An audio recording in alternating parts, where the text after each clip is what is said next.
Hello and welcome to the Intel Brief. Today's Friday, the 15th of May. I am your host, Daniel, and today we're going to talk about Iran has said Chinese ships have passed through the Strait of Hormuz overnight. Cuba's power grid is at a critical condition as the US blocks fuel shipments. And over 20 people have died in Kyiv as Russia pounds it with strikes. So firstly, Iran's Revolutionary Guard on Thursday said that a number of Chinese ships were allowed passage through the strategic Strait of Hormuz overnight. The critical waterway through which a fifth of global oil and liquefied natural gas shipments transit in peacetime has largely been blockaded since the US and Israeli strikes against Iran on February the 28th triggered a current conflict. It's almost certain that they took the chance with Trump in China assessing that they wouldn't be stopped, or Trump made a backroom deal with Xi Jinping allowing Chinese vessels to pass through at that particular time. However, I think when Trump leaves, the strait will just go back to being closed. I don't think it's likely that there'll be some kind of deal that allows them to continue to move just due to international pressure. If this was the case, it would become pretty crazy that, China has made some kind of deal that allows their ships to pass through while every other country remains absolutely fucked by a war that Trump and Netanyahu started.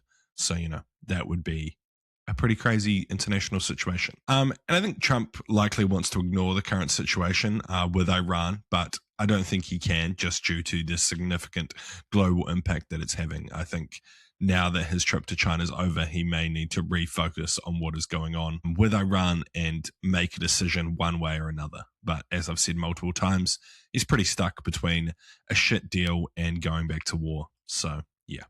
And next. Power outages in Cuba have worsened on Thursday as the energy minister stated on television that oil reserves have run out amid the ongoing US blockade of oil shipments to the country. The minister said that Cuba's power grid has entered a critical state and they have absolutely no fuel and no diesel. The impact of the blockade is indeed causing us significant harm because we're not receiving any fuel.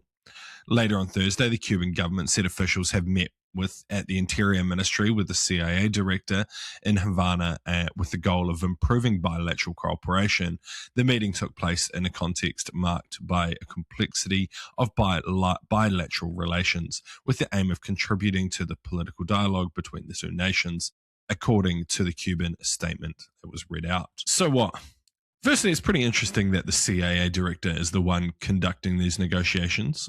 It kind of shows you how the US views this situation. I think it's highly likely that the US wants to make the situation in Cuba so bad they have a revolution, though whether this happens remains to be seen. It just basically seems like some kind of medieval siege, but on a country level. We used to siege castles until they ran out of resources and then everyone had to come out. The US is basically just currently sieging an entire country, but only focusing on fuel, knowing that eventually the country will crumble if they don't get any more diesel, petrol, fuel at all. And it's possible it could work, but I think it's more likely the Cuban government will make some kind of deal, probably looking around some secret things like removing Chinese intelligence from the country, reducing SIGINT capabilities in the country for some kind of arrangement with the US government.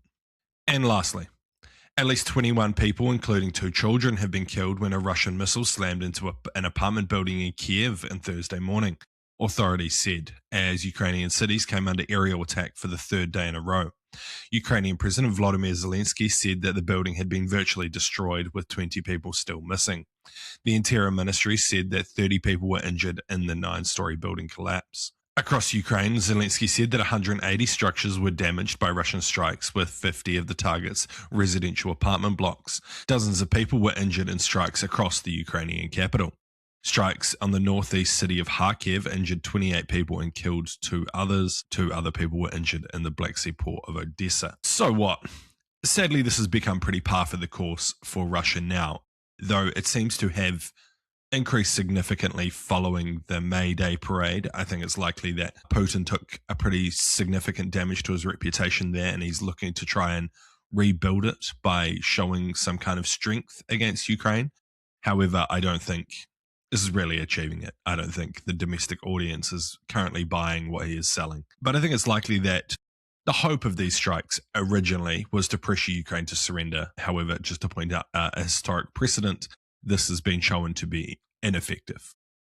This was like a World War II, I believe, level ideology where everyone thought if you bombed a country enough, then the inhabitants would basically surrender or turn against their rulers. But what actually happens in reality is the more you bomb a people, the more they become supportive of their own leadership and want to fight against the people attacking them. Yeah, as history shows. But yeah, basically now Russia just tries to punish Ukrainian people for not submitting to their horrific rule. So fuck them.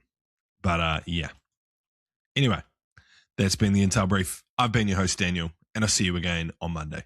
See you.